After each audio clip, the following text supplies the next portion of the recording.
The early national signing day is tomorrow, and Ohio State coaches are hoping to get a surprise commit from a couple players they've been going after for quite a long time. And something tells me they're going to get exactly what they're hoping for.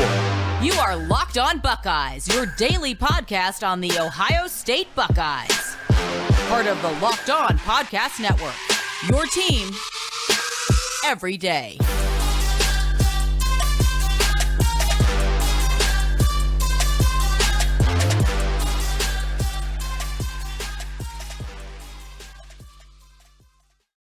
What is up, Buckeye fans? Welcome back to another episode of Locked On Buckeyes for Locked On Podcast Network. I'm your host, Jay Stevens, also the host of the Jay Stevens Podcast. It is Tuesday, December 20th in the year 2022, and I want to thank you for making Locked On Buckeyes your first listener, first watch of every single day.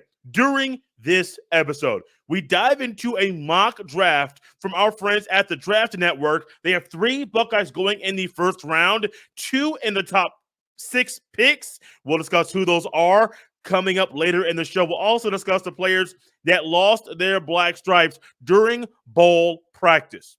But before we get to any of that, the early national signing day is tomorrow. We're looking to have John Garcia Jr. on the show later in the week to recap the big day. And I say it's a big day because there will be numerous Buckeye verbal commitments that will be put down on paper and say, this is where I am going to play college football.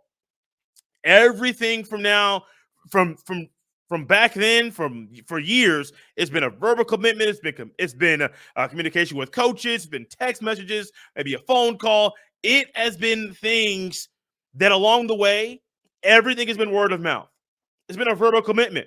And during that time period, players can decommit, can commit somewhere else, can decommit again, go somewhere else, all verbally.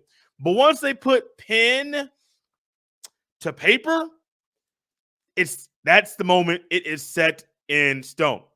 Lincoln Kienholz and other amazing athletes that are part of this recruiting class, Brandon Ennis, Cardinal Tate, Noah Rogers, Bryson Rogers, all of the Will Smith Jr., all of these amazing talents and athletes, once they put pen to paper, it is their way of saying, I'm going to play football at the Ohio State University or whatever university or college that they put pen to paper at around this country.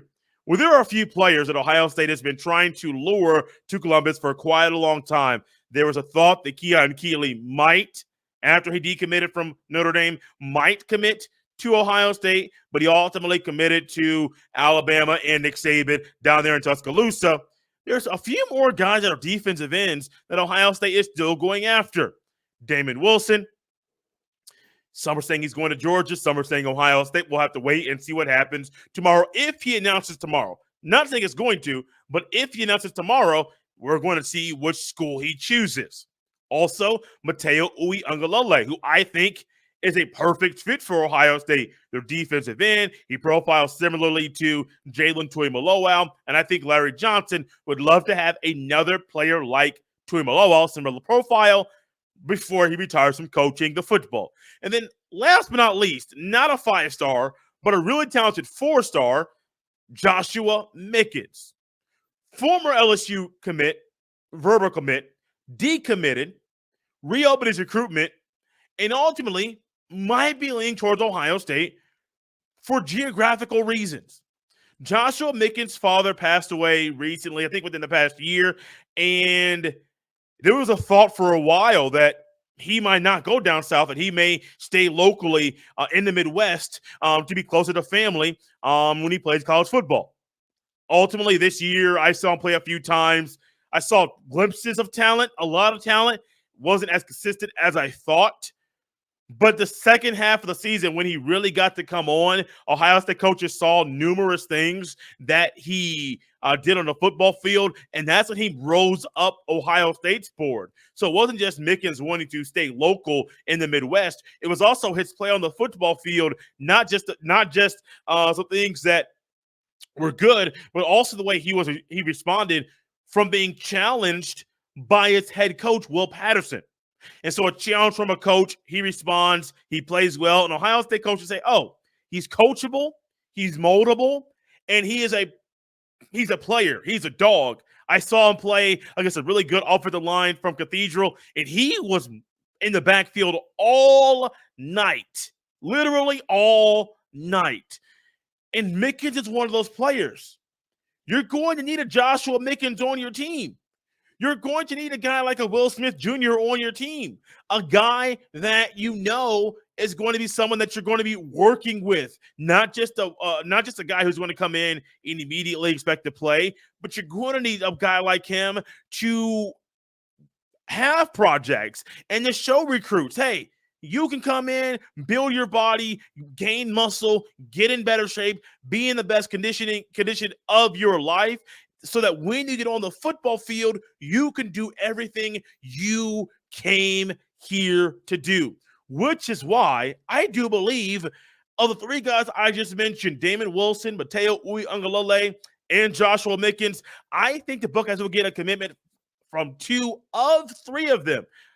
My gut says Mickens goes to Ohio State. You're a Midwest kid. You decommit from LSU. You get an offer from Ohio State. Ohio State stays in contact with you. Something tells me that's going to be the move.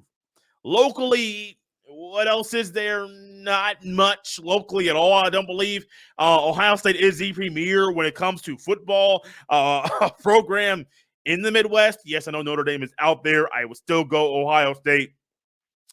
And I think that the Buckeyes get a commitment from Joshua Mickens. And then is it Damon Wilson or Matayo Uiagalelei? Some are saying Wilson to Georgia. Some are saying Wilson to Ohio State. It's kind of a toss-up. Got to kind of wait and see.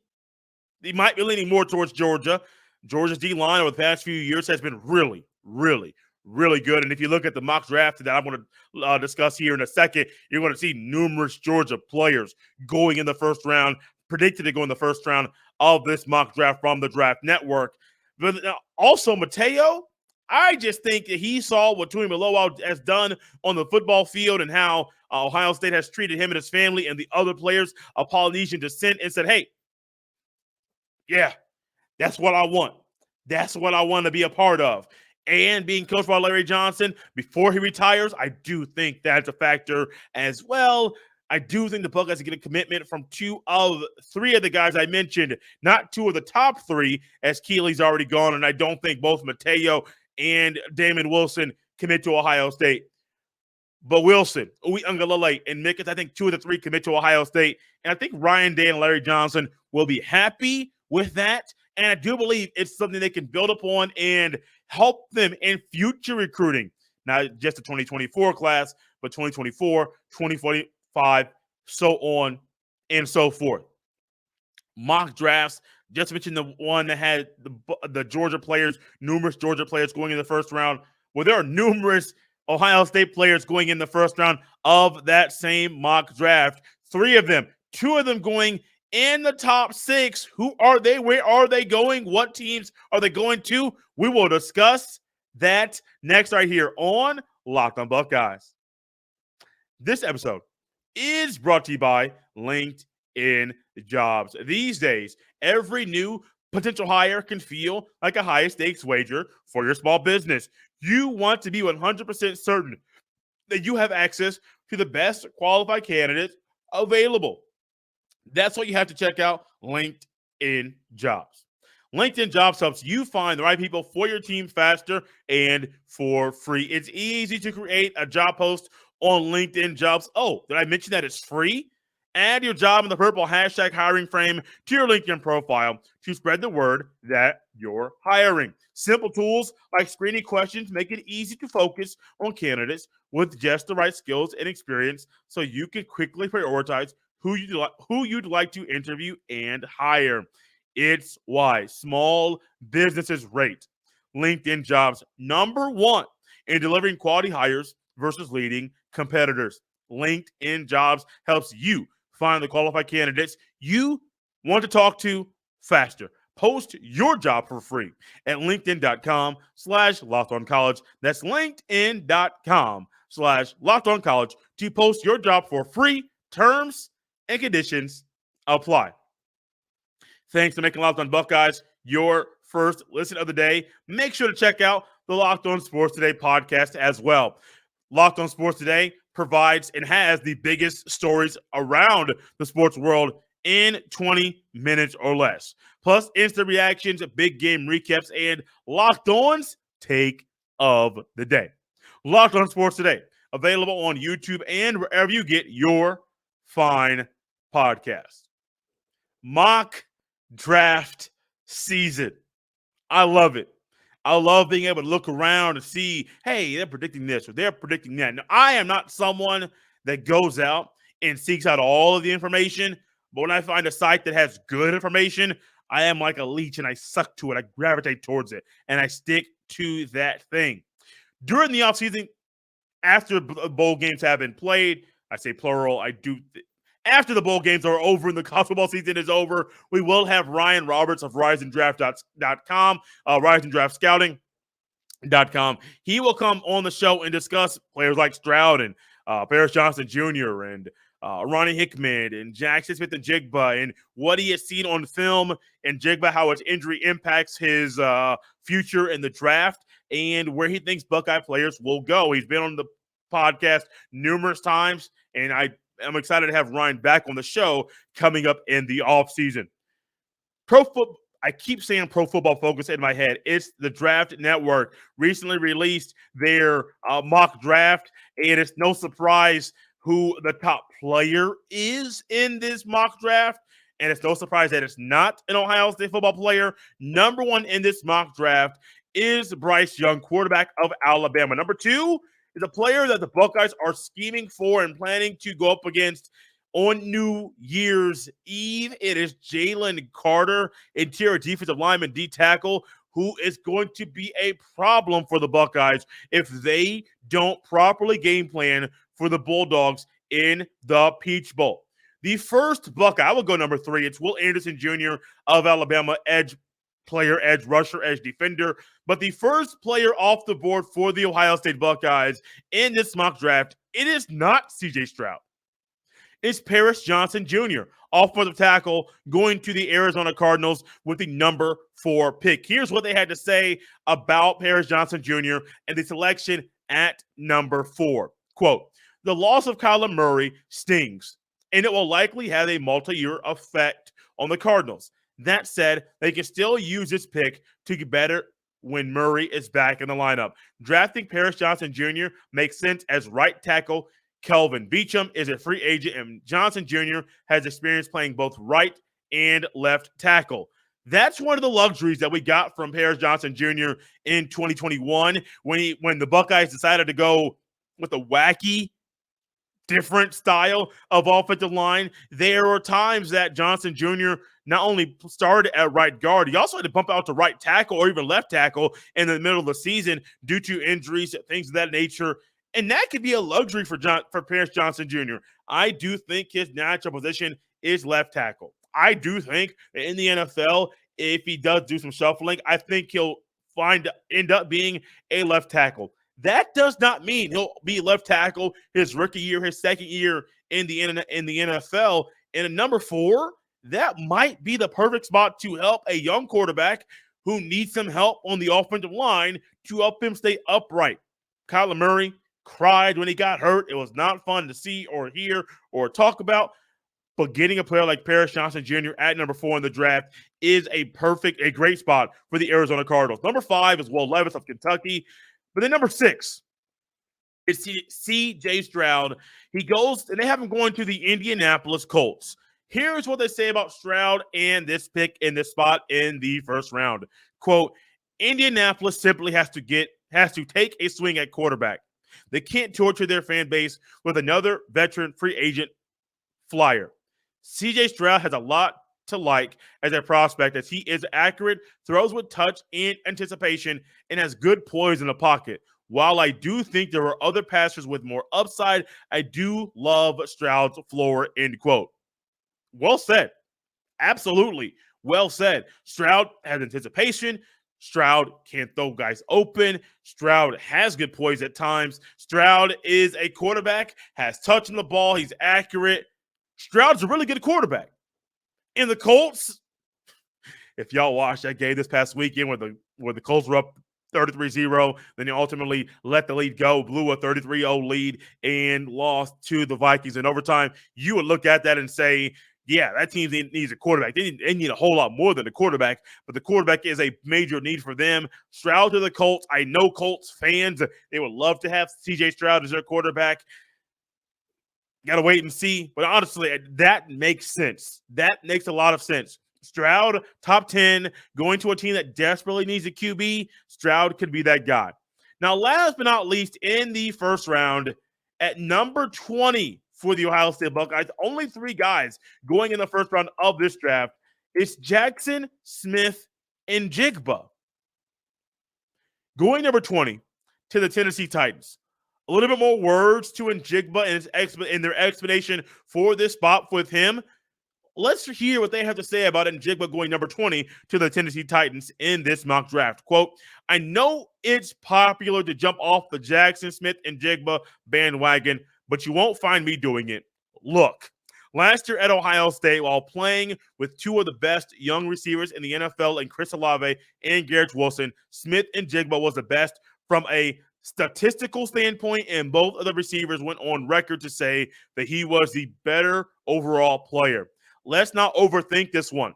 Just because he missed most of this year, Smith and Njigba will give Ryan Tannehill another option in the passing game, end quote. Well said. And I kind of view this the same way people viewed the players that opted out in 2020 due to the COVID. Was it Justin Jefferson and Jamar Chase? Or I know Jamar Chase opted out. I forget when Justin Jefferson went to the NFL. But some were saying, shouldn't you drop a player because he didn't play? Well, the film tells me he's really good. Let's keep him there. And ultimately, the only reason I would think you could drop Njigba is because of the hamstring injury, the nagging hamstring injury that has kept him out of numerous games this year. But ultimately, as long as he passes the medicals, as long as he looks good at his pro day and the combine, I don't see no reason to drop this young man. Not so much. If you want to drop him because he is probably only going to be a slot receiver and he is not going to be an outside receiver, that's understandable. But I have seen numerous mock drafts that have running backs in the first round. And if you have numerous running backs, multiple running backs in the first round, why don't you also put a receiver out there that's probably one of the best receivers when healthy, that's eligible, that will be in the NFL draft this year? Just food for thought. Just a little thought off of Jay's mind. And Njigba, number 20, Titans will love him. Titans fans will love him. Paris Johnson Jr., number 4. But going into the season, I did not think he was going to be the first Buckeye off the board in numerous mock drafts right now, but that's how the cookie crumbles. And then you got CJ Stroud, number 6, to the Colts. Hey, the Colts need a quarterback. Maybe Stroud is the guy for them. Black stripes have been removed. Stroud's lost his black stripe. Paris Johnson Jr., he lost his as well. And a couple Buckeyes have lost their black stripes during both practice. Who are they? There are 2. One on offense, one on defense. We'll discuss both next right here on Locked on Buckeyes. Did you know that driving high is considered driving under the influence?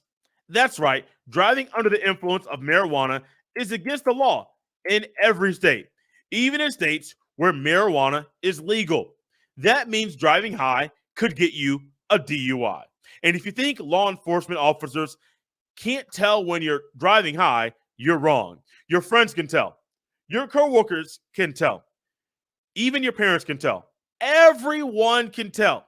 So what makes you think that law enforcement knows, or law enforcement officers don't know when you're driving high? Driving under the influence of marijuana can slow your response time and change how you perceive time and speed. So if you think you're fine to drive when you're high, you're not. Because the bottom line is if you feel different, you drive different. And driving high is driving under the influence. So remember, drive high, get a DUI. Paid for by NHTSA. Black stripes, losing black stripes, the moment you officially become a Buckeye, it's a great time period in everyone's career. I myself love these moments. I love seeing the videos. Normally, I see them first on the Instagram. Then I go to the Twitter to see them there as well. Their videos, the graphics are great. Black Stripe Alert, I believe CJ Barnett is the coach that comes up and gets everybody hyped, talks about the Black Stripes, who's removed there. So players go up to the front in front of their teammates and discuss what it means to lose their Black Stripes, say their thanks, everything that's happened there, what they have done to get to that point. I love it. And seeing not only one player lose their black stripe during ball practice this week, but two, it makes me happy, man. It makes me really happy. So far this week, Gabe Powers and Caleb Burton have both lost their black stripes. There are numerous players that have lost their black stripes during ball practice this year, actually since the end of the season after the Buckeyes lost to the Michigan Wolverines. Amari Abor lost his black stripe. He was dealt with injury this year. He lost his black stripe on December 7th. Carson Hinsman, an offensive lineman, lost his on December 14th. Bennett Christian, a tight end, lost his on the 17th. I believe that was this past weekend. And then on the 20th, Gabe Powers and Caleb Burton both lost their black stripes. Gabe Powers. Let's do him first. 6'3", 214-pound linebacker. Someone that I do believe in a couple years, it could be Gabe Powers and CJ Hicks patrolling the middle at second level for Ohio State. He's an Ohio native. He was the second highest rated linebacker recruit in the Buckeyes 2022 recruiting class, behind only one 5-star, CJ Hicks. And I do think these two guys are going to be phenomenal. A phenomenal duo for Ohio State with Jim Knowles and how he wants to use his linebackers. When they're going to beef them up, but also with their aggressive nature and getting back to just really playing the proper football you want a linebacker to play. I do think with what we saw from Hicks in his freshman year and what we will see from Powers, I do think in next year, in more of a backup role, I do think these two players are going to be phenomenal. Now, he will be competing with guys like Chip Trainum next year. I know Still Chambers is coming back. Something tells me Eichenberg comes back as well. So he will be competing with Eichenberg and Chip Trainum and Reed Carrico, competing with a lot of guys to get in that spot. But something tells me Powers and Hicks are going to be a duo that when they're on the field together, they feed off each other, they play well together, and they're going to be the perfect duo for Jim Knowles and this defense. But then next, it is Caleb Burton, a player who I think next year, even if you have the same three receivers that play most of the time this year, when you have Harrison Jr., Abuka, and Fleming still playing, I think Caleb Burton is going to be someone that with his electric play, as Devin Brown calls it, I think that he's going to be somebody that's going to put a lot of these guys and say, look, we're going to get better, but this young man's coming. Devin Brown also had this to say, freshman quarterback at Ohio State, also had this to say about Caleb Burton. Quote, he just has a big frame and catch radius. To be honest, I did not expect him to be so smooth, and he's just so twitchy, end quote. He said that in February after being on campus and being in the locker room with him for only about a month. He said that back then. Imagine what the players and the coaches have seen as Burton has put that work in, day out, day in, day out. He might be on the jugs machine with Marvin Harrison Jr. right now because he puts that work in, day out, over and over and over. And it's a grind, man. It's not easy to lose your black stripe. Some do it earlier than others. Some have to work, man, and grind. And in the season, it's hard because you're not getting all the reps you're getting in ball practice or spring practice or training camp. You're not getting all of those reps, which is why the moment, even if you lose it in December of your freshman season, it's great. Happy for Burton, happy for Powers. Congratulations on officially becoming a Buckeye and losing your black stripes. We're out of here on a Tuesday. You can follow me on Twitter at jstevens07. You can send all of your emails to jstevens317 at gmail.com. We'll be back tomorrow, Thursday, and Friday, getting you ready for the game against Georgia on New Year's Eve. We will not be missing any shows every day this week. Today's Tuesday, Wednesday through Friday, the rest of the week, and then also Monday through Friday of next week, we'll be having all of the shows. And so stay locked in right here on Locked On Buckeyes. Subscribe on your favorite podcast platform, audio platform of your choosing. Also subscribe on the YouTube as well. Would love to hit 2,000 subscriptions prior to the game against Georgia being played. We can only do that with your help. Out of here on a Tuesday. Hope you guys have a great day and bundle up. It's getting cold out there.